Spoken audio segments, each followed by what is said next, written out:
두 번째 세션 시작하도록 하겠습니다. 두 번째 세션은 AI트릭스라는 회사에 대한 내용이고요. 두 번째 세션의 사회는 HB 인베스트먼트의 최지은 이사님께서 맡아주시겠습니다. 최지은 이사님께서도 오늘 행사의 취지에 맞게 당연히 가정의학과 전문이시고요. 또 재밌는 점은 최 이사님은 가정의학과 의사이시면서 변리사 자격도 같이 가지고 계신 매우 독특한 이력을 가지고 계십니다. 그리고 좀 이따가 발견하시겠지만 AI트릭스 세션에 오신 분들은 세 분이 다 의사 면허를 가지고 있다는 특성이 있습니다. 그래서 발표 재밌게 들어주시면 감사하겠습니다. 네, 안녕하세요. 두 번째 세션 진행을 맡게 된 HB 인베스트먼트의 최지은입니다. 저희가 오늘 소개해드릴 업체는 이제 인공지능을 기반으로 해서 환자 상태를 예측할 수 있는 솔루션인 바이탈케어를 개발하는 AI트릭스라는 업체입니다. 지금 이 자리에는 AI트릭스의 대표이신 김강준 대표님과 그다음에 실제 임상에서 이제 바이탈케어를 직접 사용하고 계신 세브란스 병원의 호흡기내과 정경수 교수님을 모셨습니다. 네. 안녕하세요. 네, 우선 반갑습니다. 김강준 대표님께서 그 AI트릭스와 바이탈케어에 대해서 좀 소개를 부탁드리겠습니다. 네, 제가 화면 공유를 하겠습니다. 네, 안녕하세요. 저는 AI트릭스라고 해서 의료인공지능을 개발하는 기업의 대표를 맡고 있는 세브란스 병원의 김광준입니다. 오늘 이렇게 소중한 자리에 불러주셔서 감사하고요. 저희가 말씀드릴 내용은 간단하게 일단 회사에 대해서 소개를 좀 해드리고, 그리고 저희 정경수 교수님께서 실제로 이 제품을 개발하는 데 있어서 A부터 G까지 그리고 지금까지도 굉장히 많은 도움을 주고 계시고 실제 사용자이자 어찌 보면 평가자로서 병원에서 이러한 제품을 사용하는 데 있어서의 경험 등을 간단하게 공유를 드리고 여러 가지 이제 관계된 질의응답을 좀 할 수 있도록 하겠습니다. 저희 제품 관련돼서 설명을 좀 드리기 전에 회사에 대해서 먼저 간단하게 말씀을 드리겠습니다. 일단 제가 이제 인공지능에 대해서 관심을 갖고 회사를 좀 창업을 해야겠다라고 생각했었던 시기가 한 2014년도 정도가 됐는데요. 그때 당시에 하고 싶었었던 제일 중요한 업무가 인공지능이라고 하는 게 갖고 있는 무한한 잠재력을 어떻게 의사들이 활용을 해서 의학에서 활용할 수 있을까, 그리고 그게 결국에는 환자한테 어떤 도움을 줄 수 있을지에 대해서 좀 궁금했었기 때문에 AI가 갖고 있는 이런 포텐셜을 어떻게 다 풀어서 의료 쪽에 적용할 수 있을지에 대한 고민과 그걸 실제로 구현하기 위한 노력을 좀 해왔습니다. 근데 저희가 결국에는 이러한 것들을 하기 위해서는 혼자서는 절대 불가능하다는 걸 알았기 때문에 인공지능 분야에 있어서 전문적인 지식을 갖고 계신 여러 연구자분들, 그리고 의료계에서도 그렇고 각종 산업계에서 많은 분들을 만나고 회사를 운영하기 위해서 필요한 그런 인력적인 부분에 있어서의 도움을 좀 받게 됐고요. 그리고 저희뿐만 아니라 각종 산업군에서 마침 AI를 비롯해서 바이오, 그리고 디지털 헬스케어 등이 막 붐업이 일어나던 시기였기 때문에 그때 당시에 좋은 분들을 만나서 지금과 같이 회사를 꾸리게 됐습니다. 저희 회사는 일단은 연쇄 창업을 했었던 유진규 대표께서 저와 함께 공동으로 대표를 맡고 계시고요. 삼성에 계시다가 이제 AI 스타트업을 창업하고 엑시트한 이후에 연쇄 창업으로 저희 AI트릭스의 CEO로 근무를 하고 계십니다. 거기에 더불어서 저희 회사에 있어서 가장 중요하다고 할 수 있는 인공지능 기술에 있어서는 카이스트에 계신 두 분의 교수님, 황성주 교수님과 양은호 교수님께서 굉장히 많은 연구부터 시작해서 R&D, 그리고 이를 어떻게 인공지능을 AI 분야에 적용할지에 대한 것들을 함께 고민을 해주시고 계시고요. 그리고 메디칼 그 디비전 쪽에서 전반적인 비즈니스를 담당하고 있는 안병은 부문장과 의료 쪽에 있어서의 전문성을 높이기 위해서 이기병 MD가 같이 메디칼 어드바이저로서 참여를 하고 있습니다. 저희가 생각하고 있는 어떤 구조, 기본적인 구조를 좀 말씀을 드리면 의사가 결국은 AI도 대체가 될 수 있다는 게 저의 생각이기도 하고요. 그래서 AI 닥터를 만드는 게 제 생각입니다. 그리고 그걸 만들기 위해서 1차적으로는 의사가 가지고 있는 지식을 어떻게 AI가 빠르게 학습을 하고 의사보다 어떤 면에서는 더 좋은, 더 훌륭한 그런 판단을 할 수 있도록 하는 게 제가 만들고자 하는 인공지능의 기본적인 모습이고요. 그러한 모습을 구현하는 첫 번째 모델이 지금 소개해드릴 저희 AI트릭스의 바이탈케어라고 하는 의료 인공지능 솔루션이 되겠습니다. 지금부터 간단하게 바이탈케어에 대해서 말씀을 드릴 텐데요. 바이탈케어에 관련된 개발을 하게 된 동기는 옆에 계신 정경수 교수님을 비롯해서 여러 의료진들이 실질적으로 환자를 진료하는 데 있어서 경험하게 되는 각종 애로사항들 중에서 의사가 전문적으로 무언가를 하는 데 있어서 의료진마다의 개별적인 차이가 존재를 하게 됩니다.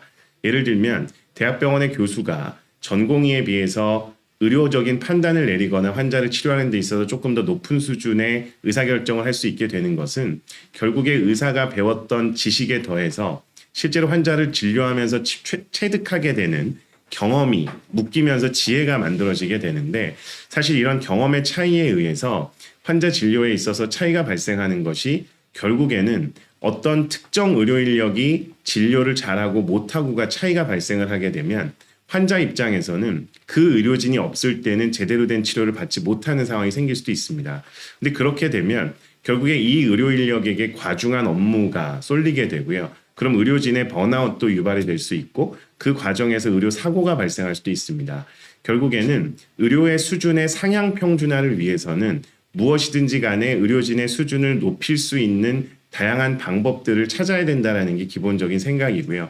그러한 과정에서 의사들이 특히나 많은 경험과 지식을 갖고 있는 훌륭한 분들이 본인의 지식을 인공지능에게 학습을 시켜서 이 인공지능이 의료진들의 진료에 있어서 도움을 줄 수 있다 그러면 평균적인 진료의 수준이 더 올라갈 수 있을 거라고 생각을 했고 그러한 솔루션을 만드는 데 있어서 지금까지 저희가 노력을 해왔습니다. 사실 의료진들의 부족 문제는 우리나라에서도 현재 대두가 되고 있고요. 특히나 외과계라든지 중환자 쪽에서는 많은 문제가 발생을 하고 있습니다. 그리고 의료진뿐만 아니라 간호사분들도 역시나 인력적인 부분에 있어서 많은 문제가 있고 저희 정경수 교수님께서 실질적으로 담당하고 계시는 중환자실에서도 인력 문제가 굉장히 심각합니다. 그러면 이 인력 문제를 어떻게 효율적으로 해결할 건지 그 해결 방법을 사람을 사람으로 대체하는 게 아니라 사람의 업무 효율을 높여줄 수 있는 기술을 활용함으로써 우리가 흔히 이야기하는 업무의 효율성을 높이는 것이 결국에는 인력 부족을 대응할 수 있는 방법이라고 저는 생각을 하고요. 이러한 과정에서 여러 가지 문제가 발생을 하고 특히나 저희 병원과 같은 3차 병원 그리고 중환자 분들의 경우에는 굉장히 심각한 삶의 질 혹은 생명 자체에 위급이 생기는 상황들을 어떻게 하면 의료진들의 수준을 높임으로써 그리고 의료진을 도와줌으로써 문제를 좀 더 줄일 수 있을 건지에 대한 고민을 하게 됩니다. 그러다 보니 이제 저희가 집중하게 되는 것이 결국 의료진의 진료에 있어서 도움을 줄 수 있는 임상 진료 지원 시스템 중에 클리니컬 디시전 서포팅 시스템이라고 해서 CDSS라고 하는 솔루션을 개발하는 것이 필요하다고 판단을 했었고요. 이 CDSS를 인공지능과 결합을 시켜서 인공지능이 의사의 의학적 판단에 도움을 줄 수 있는 그러한 AI 솔루션이 만들어지는 것이 지금 현재 저희가 하고 있는 일이라고 보실 수 있습니다. 이 CDSS라고 하는 것은 다양한 리소스를 활용해서 만들어질 수 있고요. 대표적으로는 저희가 흔히 이야기하는 영상 자료부터 시작해서 환자의 혈액이라든지 혹은 소변 검사 같은 임상 실험을 통해서 저희가 얻어낼 수 있는 정보들 그리고 그것 이외에도 환자의 생체 신호, 다양한 여러 가지 지표들을 분석을 할 수가 있습니다. 그래서 그러한 데이터들이 우리 인공지능 모델 안에 들어왔을 때 저희가 만들어 놓은 인공지능의 프레딕션 툴이 결국 환자의 진료에 있어서 어떠한 의사결정이 도움이 될지에 대해서 아웃풋으로 내놓게 되게 됩니다. 이러한 것들을 하나하나 만들게 되면 결국에는 저희가 흔히 이야기하는 중환자뿐만 아니라 일반 병실에 있는 환자, 응급실에 있는 환자, 그리고 나아가서는 집에 있는 환자분들까지 본인들의 의학 데이터를 분석할 수 있는 인공지능 알고리즘을 활용할 수 있게 될 거고요. 결국에는 의사뿐만 아니라 인공지능 기술을 갖고 있는 모든 분들의 경우에는 본인의 생체 신호라든지 의학 데이터, 저희가 Patient Generated Health Data라고 하는데 그 데이터가 만들어내는 각종 가치와 정보를 조금 더 빠르게 향유하실 수 있을 거라고 생각을 합니다. 실질적으로 이러한 변화가 2014년대부터 쭉 이어지다가 2020년에 코비드19가 있는 다음부터는 굉장히 빠르게 진행이 되고 있는데요.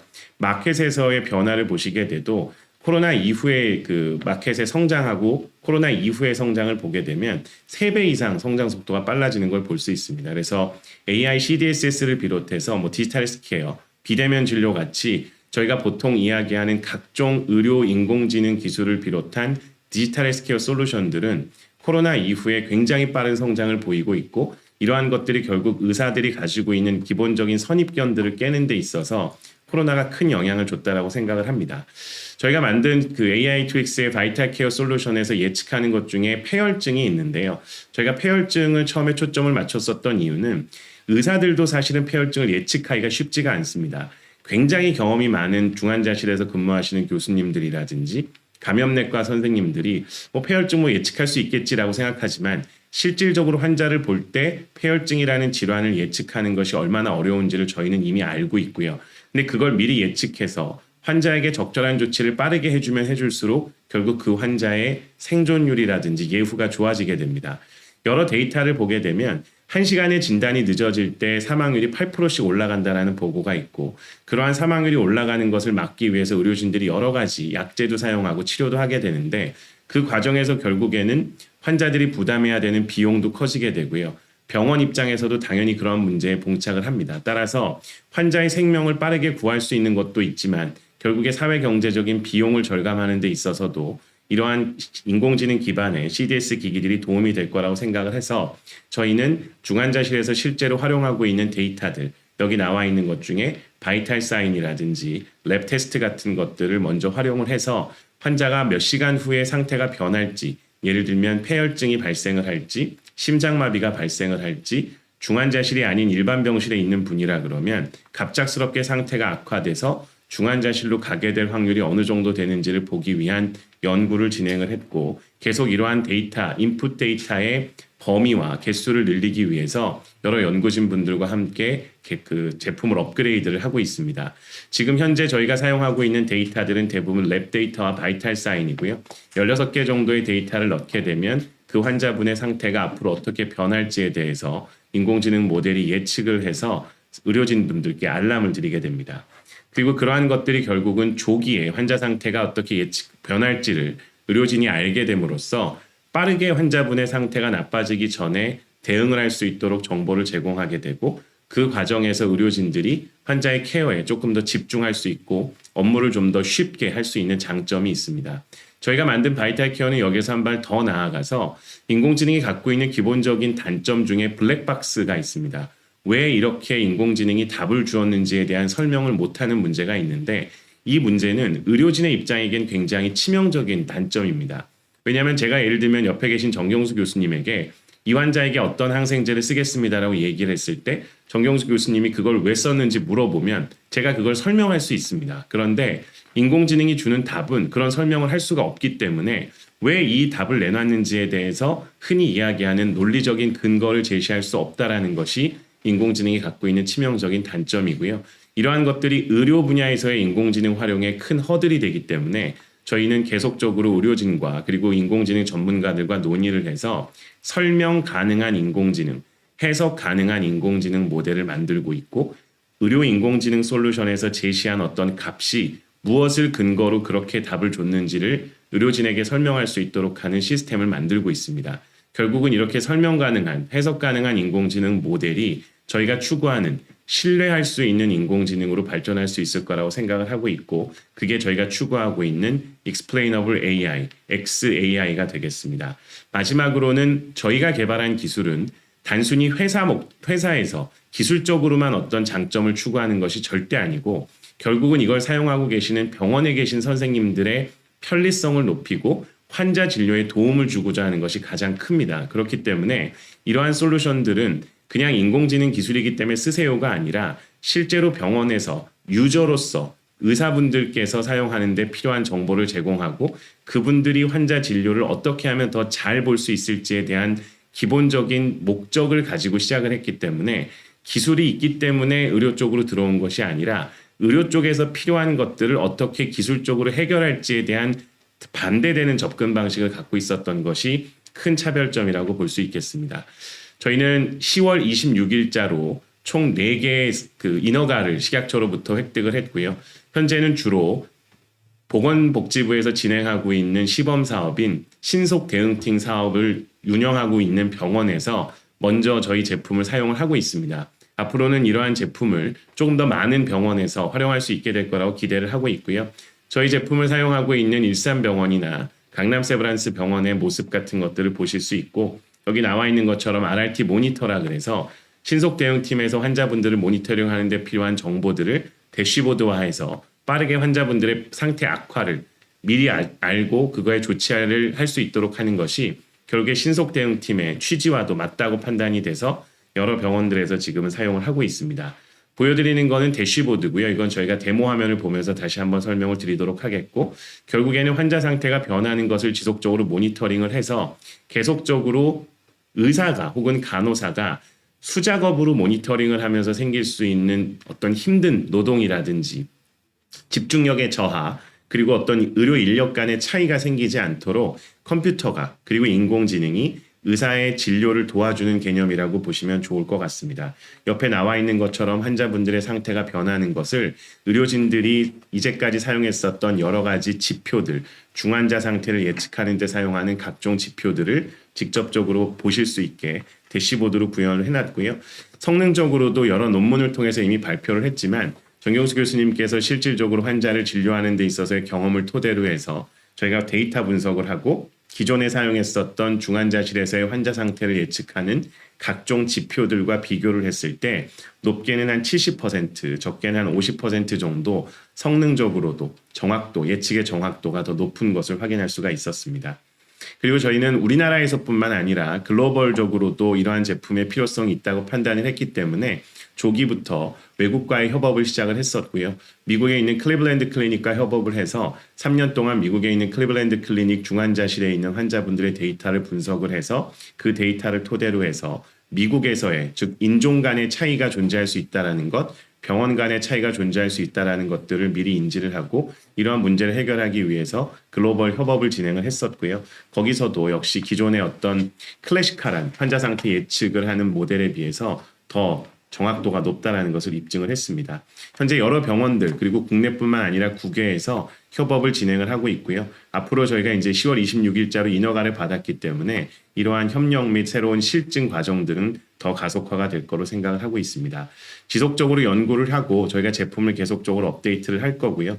그런 걸 토대로 해서 미국에서의 FDA 인허가도 준비를 해서 내년도쯤에는 510K 같은 경우에는 받을 수 있을 거라고 생각을 하고 EU에서의, 그러니까 유럽에서의 진출을 위해서 CE 마크를 받기 위한 준비들도 진행을 하고 있습니다.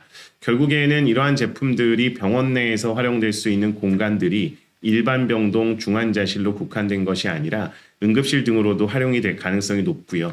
그렇게 병원 내 확장할 수 있는 범위를 계속 넓혀갈 거고 나아가서는 이제 제가 생각했을 때는 커뮤니티 케어 그리고 홈 케어로도 이러한 솔루션이 확산이 될 수 있을 거라고 생각을 합니다. 이걸 위해서 지금 만들어낸 바이탈 케어의 버전 1을 버전 2, 버전 3로 계속 업그레이드를 시켜서 성능뿐만 아니라 활용할 수 있는 공간에 대한 제한도 더 넓힐 것으로 생각이 되고요. 결국은 그게 저희가 추구하고 있는 토탈 케어, 커넥티드 케어의 기본이 되는 환자분들의 데이터를 분석해서 그분들에게 어떤 식의 가치를 부여할 수 있는 인공지능 솔루션을 계속적으로 저희는 업그레이드 해나갈 생각으로 있습니다. 제가 드릴 말씀은 이 정도고요. 시간이 되면 저희가 시연을 좀 할 수 있도록 하고 우선 제가 보니까 질문 내용들이 굉장히 좋은 게 많아서 제 생각에는 일단 최지은 이사님이나 진행팀에서 먼저 질문하실 내용이 있으면 질문을 받고 또 정경수 교수님께서 실제 사용하신 경험담을 들은 다음에 시간이 된다 그러면 시연을 할 수 있도록 하겠습니다. 고맙습니다. 네, 우선 정경수 교수님께서는 실제 AITS의 바이탈 케어를 사용해 보셨는데요. 이 사용하셨을 때 어떤 장점이 있었을까요? 제가 사실은 바이탈 케어에 이제 같이 협업을 하게 된 시점이 한 2017년도 정도였고요. 그때 사실 그 전에 그때쯤에 AI 이런 것들이 되게 많았었고, 조기 대응팀 쪽에 이제 우리가 이제 프론트엔드, 백엔드라고 하는데 그쪽에 시스템적인 거를 원래는 EMR 기반으로 이제 알람을 보내는 거를 이제 병원에서 만들라는 지시가 있어서 사실 그 전에 이제 저희가 뮤즈 이런 것들이 있거든요. 바이탈 사인 가지고 어떤 룰 베이스로 이제 어느 범위가 넘어서면은 이제 알람을 보내고 우리가 이제 보통 A 프런트, E 프런트 룹이라고 해가지고 이러한 신호들이 의료진한테 가서 의료진의 행태를 바꿈으로 해서 환자의 상태가 좋아져야 되거든요. 그래서 그거를 이제 만들었는데 엄청 욕을 먹었죠, 제가. 왜냐하면은 너무 노이즈가 많고 그다음에 알람이 많다 보니까 그거를 제가 어떻게 만들었냐면 이제 병원의 EMR 시스템에서 전부 다 이제 의료진의 주치의한테 문자를 가게 만들어놨어요. 그리고 그거를 이제 당직 전공의가 이거를 해결하면은 해결됐다 안 됐다를 다시 문자를 가게 했어요. 그러다 보니까 잠을 못 자겠다. 그래가지고 너무 이제 노이즈도 많고 도대체 이거를 가지고 어떻게 하라는 거냐. 이제 그렇게 하다가 좀 한계를 많이 느꼈습니다. 기존에 이제 가이드라인에 나와 있는 거나 이제 이거에서는 바이탈 사인 가지고 이렇게 좀 하라고 하는데 사실 그것만으로는 이제 의료에서 적용되는 부분이 상당히 좀 제한적이다라는 생각이 들었고, 그래서 이제 이거를 좀 정밀도를 높이고 그다음에 좀 노이즈를 없애는 방법이 어떤 게 있을까라고 했을 때, 그때 이제 EMR 데이터에서 여러 가지 정령, 비정령 데이터가 있고요. 병원마다 데이터 구조가 너무 틀리기 때문에 이거를 이제 저희만 쓴다고 되는 문제가 아니다라고 생각을 해서 최대한 이제 정령 데이터 쪽을 뽑아낼 수 있는 게 이제 대부분은 이제 생체 신호 부분하고 그다음에 랩 데이터였고요. 이제 나중에 그 부분을 더 업데이트하는 방법도 있는데 아직까지 그때는 이제 이미지 데이터나 이런 것들이 좀 아직 어떻게 끌어오고 이런 부분이 안 돼 있어서 지금 이제 그렇게 되어 있고, 그래서 이제 그걸 하면서 이제 중증 환자 예측을 하는 거를 했는데 또 하나의 장벽에 부딪혔죠. 중증 환자를 예측했는데 의사들의 니즈는 그게 아니고요. 중증 환자가 왜 나빠졌는지를 궁금해하기 시작했어요. 그래서 중증 환자가 왜 나빠졌느냐를 궁금해하기 때문에 그래서 이제 그 당시에 이제 XAI 뭐 한다 하고 뭐 이런 것들이 있었어요. 그래서 저는 그러면은 이렇게 하면 되지 않을까라고 해가지고 초창기에 이제 XAI 부분들이 많이 들어와서 했는데 제가 기대한 거랑은 전혀 틀렸어요. 무슨 소리냐면은 그 여기 이제 들으시는 분들이 이제 의사 선생님들도 있겠지만 중증 환자가 있을 때 이제 뭐 뭐 이렇게 중증 환자 예측만 딱 가지고 가면요. 중증 환자가 됐는데 소금 수치가 높아요. 소디움 수치가 높아요. 그래서 뭐 그다음에 이런 거죠. 뭐 그래서 그 사용되는 피처들의 한계가 있습니다. 그러니까 우리가 의학적으로 그 리즈닝이라고 하는데요. 이제 그거를 하기 위해서는 저희가 차트 리뷰를 해보지만 이 환자가 이전 입원 기록부터 시작해서 조직 검사 결과, 영상학적인 검사 결과, 바이탈 사인, 간호 기록, 의료 기록 이걸 다 합치는 과정을 해가지고 리즈닝을 해야 되는 거죠. 근데 아직까지 데이터 인풋의 한계는 그런 것들 다 끌고 오지 못하거든요. 그런 상황에서 제한된 정보로 예측을 해가지고 리즈닝을 하는 게 좀 힘들겠다. 아직까지는. 그래서 그러면 클리니컬리 익스플레너블이라는 게 어떤 걸까라고 했을 때 AI라는 게 하나의 질문에 하나의 답을 하는 거기 때문에 오히려 이제 우리가 사용할 수 있는 정량화된 그 데이터를 가지고 아웃컴을 다르게 하자. 이제 그래서 저희가 처음에는 이제 1차적으로는 폐혈증, 두 번째는 이제 급성 신손상, 병원에서 중증 환자가 있습니다. 그 RRT 리포트 폼을 보시면은, 그러니까 출동을 했을 때 이 환자가 왜 나빠졌어라는 걸 리포트를 해야 돼요. 근데 이제 대부분은 의사 선생님들이 이제 있어서 그걸 다 리뷰하면 좋겠지만 그게 쉽지가 않거든요. 그래서 저희가 이것들을 다변화하는 게 좋겠다라고 해가지고 지금 이제 첫 번째로 이제 발을 디딘 게 폐혈증으로 일단 가자. 왜냐하면 폐혈증이라는 게 이제 번들 어프로치라고요. 조기에 발견을 하면은 1시간 내, 아니면 뉴욕에서는 1시간 내, 지금 3시간 내 이렇게 하는데 뉴욕에서도 1시간 내로 하니까 의사들 반발이 되게 심했거든요. 이걸 어떻게 1시간 내에 수행 놓고 컬처 나가고 그다음에 랩 테스트 하고 하냐, 턴어라운드 타임이 있는데 어떻게 하냐. 이제 그렇게 해가지고 이거를 조금 더 앞당기면은 그거를 할 수 있지 않을까라는 거죠. 이제 그래서 폐혈증 부분을 했고 지금 이제 신손상 부분, 그다음에 우리가 지금 현재 하나 또 스터디를 하고 있는 게 이제 급성 폐색전증. 그러니까 저희가 RRT 항목에 보고 리포트 폼을 보시면은 이게 쭉 있습니다. 뭐 무슨 어떤 이유 때문인지.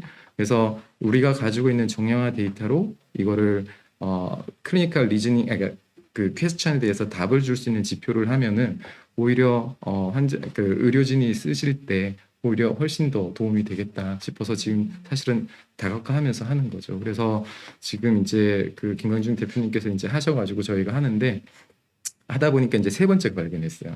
뭐냐면은 예측을 해주는 게 인력을 줄이지 못해요. 오히려 예측을 해주면 인력이 더 늘어나게 되는 거죠. 그래서 이거를 그러니까 우리가 전 병원에 있는 의료진이 이거를 다 알아야 되냐라고 했을 때 타겟층을 정하자라고 한 게 조기 대응팀이었고요. 그 다음에 이제 중환자 팀인데 약간 니즈가 틀립니다. 응급실하고 조기 대응팀에서는 사실은 간호사 선생님들이 이제 되게 메인이 되는 경우가 많아요. 의사 선생님들이 소수기 때문에 문서 작업이 되게 많습니다. 가서 보고하고 팔로우하고 이거를 계속 모니터링하면서 종결을 해야 되고 리포트를 해야 되고 우리가 이런 AI 다 좋은데 우리가 워크플로우에 들어가는 게 뭘까? 사람의 일을 줄여주는 게 중요하기 때문에 그래서 처음에 이제 이쪽 그 바이탈 케어 이쪽에 만드셨을 때 뭐 예측 중요한데 예측은 뭐 다 좋다고 나오니까 중요한데 그런데 문제는 내가 일하는 게 더 많아지면 싫다 이거죠. 그래서 그 UI UX를 만들 때 사실은 상당히 많은 노력을 했습니다. 강남 세브란스에서 RRT하고 저희도 RRT 팀에 얘기해가지고 간호사 선생님들이 액팅을 할 때 이거를 얼마나 쉽게 쓸 수 있는가 이제 그 부분에 되게 초점을 많이 맞췄어요. 그래서 우리가 그거를 해가지고 어쨌든 업무의 편의를 줘야 이거를 쓸 수 있지 않을까 해가지고 아마 이제 그렇게 하게 됐습니다.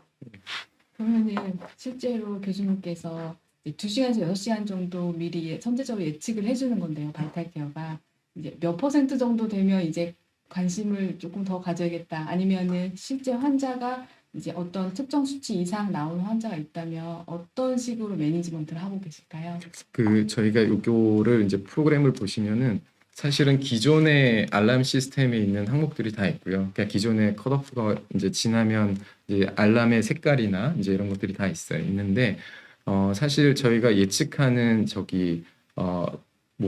모델과 알람을 울리는 것과의 약간 차이가 있어요. 어떤 거냐면 제일 흔한 게 간호사 선생님들이 이제 수기로 입력하는 경우가 되게 많거든요. 이제 랩이야 상관없지만 바이탈 사인 같은 경우에 뭐 산소 포화도가 뭐 95인데 뭐 9 딱 적고 끝나버리고 이런 경우 많아요. 근데 그러면은 룰 베이스로 가면 다 알람이에요. 다 알람인데 오류 이렇게 다 해야 되는데 지금 요거를 하면서는 사실은 그 노이즈에 대한 부분이 상당히 중요한 게 저희가 이제 뭐 여러 가지 이제 모델링이 있는데 그 모델들을 다 합쳐가지고 튀는 값들을 이제 다 알아서 이제 제거를 하고 그다음에 언어 컷오프를 가지고 하거든요.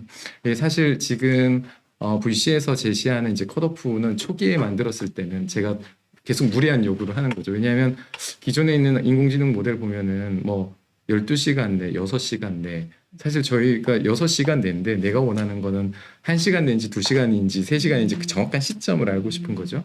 그래서 사실 처음에 모델을 만들었을 때 그 시점에 대한 정보 그러니까 우리가 예전에 그 마이너리티 리포트를 보면은 범죄가 이제 며칠 몇 시에 일어나니까 가서 대응한다처럼 사실은 그게 왜 안 될까라고 해가지고 사실은 그 시간적인 거를 좀 다변화했어요. 그래서 초기에 내가 대응을 해야 될 거냐, 좀 나중에 해야 될 거냐, 이제 그런 기능들이 이제 사실은 있는데 이제 뭐 아직은 이제 허가 받은 부분이 다 반영은 되진 않았지만 그래서 사실 이제 그거를 보고 이제 그 병원 컷오프가 있거든요. 이제 그거를 오르면은 그 나머지의 기존에 있던 스코어랑 비교를 하고 그거를 가지고 이제 시간대 이제 그거를 보고 내가 이제 요 시간대 좀 발견된다라고 생각을 하고 가는 거죠. 물론 이제 알람 노이즈라는 게 없을 수는 없어요. 이 시스템적인 거기 때문에 그래서 그 부분 때문에는 이제 그 인풋 데이터를 얼마나 이제 정교하게 만드느냐가 이제 제일 중요해요. 그 이제 EMR 그러니까 병동이나 중환자실에서 들어오는 데이터의 어떤 휴먼 팩터죠, 휴먼 에러. 이제 그거를 어떻게 해결하느냐. 이제 그게 더 정확도를 올릴 수 있는 부분이라서 그거를 이제 하드웨어적으로 해결하는 방법이 하나가 있고 소프트웨어적으로 해결하는 방법이 하나가 있는데 지금 AI트릭스에서 이제 그 미신 값이나 노이즈 값에 대한 스터디를 하고 있어요. 이제 최근에 그 미신 값에 대한 거를 해가지고 결과가 상당히 잘 나와서 아마 그 부분이 아마 성능을 많이 올려줄 것 같습니다. 지금 말씀해 주신 걸 보면 확실히 바이탈 케어로 인해서 병원 진료상에서 이점이 있고 그다음에 점점 더 정확도도 올라가고 있습니다. 근데 사실 약간의 아쉬운 점은 인허가는 되어 있지만 아직 바이탈 케어가 보험수가는 적용되지 못한 상태예요. 그래서 대표님께 여쭤보고 싶은 건데 그러면 이제 실제로 이걸 사용해보고 싶은 병원들은 이걸 어떻게 하면 재정적인 부담이 없이 한번 트라이 해볼 수 있을까요? 네, 짧게는 뭐 제일 좋은 방법은 저희하고 같이 AI 바우처 사업을 통해서 국가 지원을 받으시는 게 제일 좋을 것 같고요. 두 번째는 저희 같은 경우에 내년 초 지금은 봤을 때는 6월 이내로 보고 있는데 그때 이제 신의료 기술 유예 수가를 받을 거로 생각을 하고 있습니다. 그래서 그때가 되면 병원 입장에서 사용하시는 데 있어서 경제적인 부담은 좀 덜 하실 것 같고요. 세 번째는 저희가 이런 프라이싱에 있어서는 결국에 병원에서 환자를 진료하는 데 도움이 되는 솔루션이 되는 게 맞기 때문에 다양한 병원별 사정이라든지 그 병원의 환자군의 특성 등을 고려해서 그 병원에 맞는 그리고 너무 그렇게 막 비용적인 부담이 되지 않는 식의 프라이싱 모델을 만들고 있기 때문에 내년도가 되면 어느 정도는 그런 부분들을 다 경험하실 수 있을 것 같습니다. 실제로 이제 바이탈 케어는 클리블랜드 클리닉에서 후양적 연구, 임상적인 효과를 이제 확인을 받으셨는데요. 그럼 앞으로 이제 그 바이탈 케어의 글로벌 전략은 어떻게 될까요? 네, 뭐 사실 이제 의료진 분들하고 논의를 좀 더 해봐야겠지만 결국 우리나라에서의 조금 더 임상 경험 실증을 해야 될 거라고 판단을 하고요. 그런 것과 동시에 이제 미국이라든지 유럽 같은 데에서 다인종의 차이를 극복하기 위한 임상 실증이 필요하다고 생각을 하고 있습니다. 그래서 2023년, 2024년에 글로벌 임상 등을 진행을 해야 될 걸로 판단을 하고 그런 데 있어서는 의료진 분들의 도움이 많이 필요하고요. 그걸 토대로 해서 공고한 학술적 그리고 의학적 가치 그리고 근거가 만들어진 다음에 글로벌 시장으로 진출할 계획을 하고 있습니다. 사실 AI 트릭스의 이 바이탈 케어에 대해서 좀 더 이야기를 더 많이 듣고 싶은데 오늘 시간대 한정이 좀 있어서요. 그래서 오늘 이렇게 잘 소개해 주셔서 정말 감사합니다. 네. 소중한 기회 주셔서 감사합니다.